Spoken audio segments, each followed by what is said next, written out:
कहते हैं कि हम सब एक भगवान की कठपुतली हैं, जैसे वो नचाते हैं हम नाचते चले जाते हैं। तो जो हम कर्म करते हैं, चाहे वो अच्छे कर्म कर रहे हो या बुरे कर्म करते हैं, उसमें भी भगवान की इच्छा होगी जिससे हम वो कर्म कर रहे हैं। तो जब हम कोई बुरा कर्म करते हैं तो उसका दंड हमें क्यों मिलता है? मेरा ये प्रश्न है। कहते हैं ईश्वर की मर्जी के बिना पत्ता भी नहीं हिलता। तो जब सब भगवान करते हैं तो फिर पापी व्यक्ति क्यों है? हमने चोरी की तो फिर हमने वो भी ईश्वर की मर्जी से की, क्योंकि सब ईश्वर की मर्जी से हो रहा है। ये सवाल है आपका। जी जी बिल्कुल। उत्तर के लिए आपसे ही मैं प्रश्न करूंगा। जी माना कि एक कार आपकी है और आप मालिक हैं।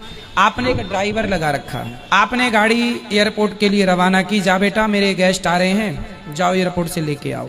ड्राइवर गाड़ी लेके चला, आपकी मर्जी से जा रहा है। जी जी। पर रास्ते में वो गाड़ी को किसी डिवाइडर से ठोक देता है, तो गाड़ी का एक्सीडेंट हो गया, गाड़ी का नुकसान हो गया, गाड़ी क्षतिग्रस्त हो गई। तो क्या ये आपकी मर्जी थी? जी नहीं। आपकी मर्जी थी कि गाड़ी एयरपोर्ट जाए, पर गाड़ी का एक्सीडेंट हो गया, गाड़ी गड्ढे में गिर गई। ये आपकी मर्जी नहीं थी। ये मर्जी नहीं थी, ये गलती थी। किसकी? आपकी नहीं, ड्राइवर की। जी। ड्राइवर के पास दोनों थे, एक्सीलेटर भी था और ब्रेक भी था। क्यों नहीं हिसाब से गाड़ी चलाया? क्यों डिवाइडर पर ठोक दिया? आपकी गाड़ी आपकी मर्जी से चलती है, पर जब उसका नुकसान होता है तो वो आपकी मर्जी नहीं होती है ना, वो लापरवाही होती है।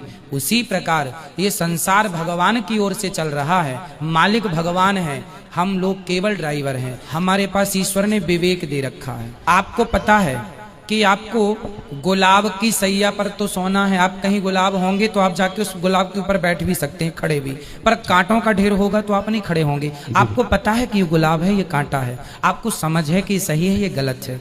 जब आपको समझ है तो आपने अपनी समझदारी से अपने मन को रोका क्यों नहीं गलत काम से?